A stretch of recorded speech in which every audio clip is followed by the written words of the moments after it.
Date देखिए, पिछले एक साल के रिटर्न्स देखिए, पिछले एक हफ्ते का मोमेंटम देखिए, गजब की तेजी भारतीय बाजारों में बनी हुई है।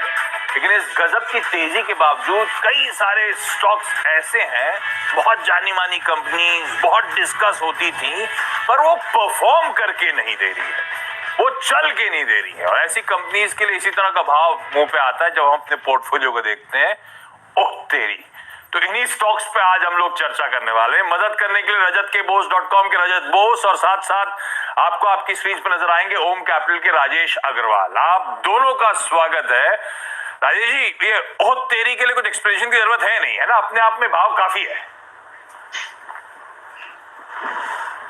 Good afternoon Ashish ji, good afternoon रजत दा। बहुत दिन बाद रजत दा के साथ शो कर रहा हूँ। आपने सही कहा कि वो तेरी एक वर्ड ही काफ़ी है आपके पूरे इमोशंस को दिखाने के लिए। लेकिन मैं चूंकि आज गुलजार साहब का जन्मदिन है, तो इस ओ तेरी में एक लाइन जोड़ना चाहूँगा अगर आपकी इजाज़त हो तो। अरे बिल्कुल। गुलजार साहब का एक गाना है, तुझसे नाराज नहीं जिंदगी परेशान हूँ मैं। तो मैं ये कहना चाहूँगा कि ऐसे स्टॉक के लिए यही कहा जा सकता है कि तुझसे नाराज नहीं हम स्टॉक, बट परेशान है कि आप चल नहीं रहे हो। पता है उसको उस तरीके से जोड़ा जाए। ये इस एक्सप्रेशन का मतलब समझिए। कुछ देर पहले जब मैं शो में घुसा था तब बताया कि रजत दा रेडी हैं, अभी राजेश जी पहुंचे नहीं है। मैंने यही कहा था, ओ तेरी अब क्या होगा शो का। ये एक्सप्रेशन अपने आप में एकदम एप्ट है। तो आप दोनों का धन्यवाद साथ साथ जुड़ने के लिए। एक एक करके चलिए इन स्टॉक्स पे बातचीत की शुरुआत करते हैं, क्योंकि कई सारे स्टॉक्स हैं जिनके बारे में हम सब काफी अरसे से चर्चा करना चाहते थे।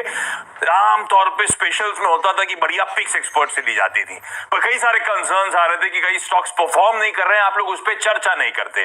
तो कोशिश यही थी कि इस तरह के शोज में अब थोड़े से ये लेगार्ड्स पर हम लोग बातचीत करने। बहुत नामचीन कंपनीज है, हो सकता है इनमें से कईयों के फंडामेंटल्स अच्छे हो सकता है इनमें से कईयों में कमाई के अभी भी मौके बन रहे हो, और हो सकता है इंतजार का वक्त खत्म हो चुका है, ये स्टॉक्स हमें इवेंचुअली डंप कर देने चाहिए। चलिए तो बातचीत की शुरुआत करते हैं। एक एक करके वो सारे स्टॉक स्क्रीन पर आएंगे। डॉक्टर साहब, सबसे पहले रजत दा के लिए लेकर आइए, बहुत तेरी स्टॉक है आईडीएफसी फर्स्ट बैंक। उसके ग्राफिक्स प्लीज स्क्रीन पे दिखाइएगा।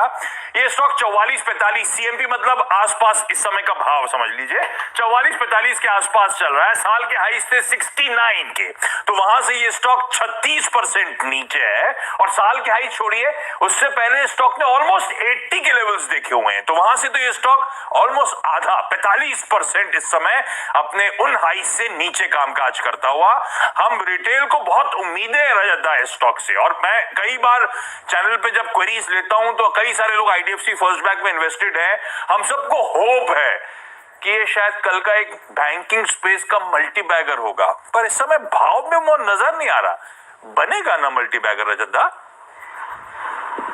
देखिए आशीष, मल्टी बैगर बनेगा या नहीं वो तो अभी बोलना मुश्किल है, क्योंकि ये अपना 200 दिन का मूविंग एवरेज, 200 हफ्ते का मूविंग एवरेज सबको तोड़ ताड़ चुका है। और जब तक ये 48 के ऊपर नहीं चले जाते और उसके ऊपर सस्टेन नहीं कर पाते हैं, तब तक इसमें कोई फ्रेश बाई करके कि हम नीचे की लेवल पे लिया है फिर चलेगा ऊपर, ऐसा बोलना मुश्किल है। लेकिन आपके साथ साथ मैं बोलना चाहता हूँ, ओह तेरी शायद कैपिटल फास्ट रह जाता। तो कैपिटल फर्स्ट का समय तो याद है, क्या रिटर्न्स कमा के दिए थे उस स्टॉक ने। और तेरी मोमेंट है हम सब के लिए आईडीएफसी फर्स्ट। तो रजत दा कह रहे हैं फॉर द टाइम बीइंग तो शायद इस स्टॉक से हम लोग को एग्जिट करना चाहिए, और अंटिल अनलेस 48 के ऊपर decisively IDFC first bank trade नहीं करता, शायद इसके हालात नहीं सुधरे। पर अग्रवाल सर, ये इस पे थोड़ा सा फंडामेंटल नजरिया भी चाहिए होगा क्विकली।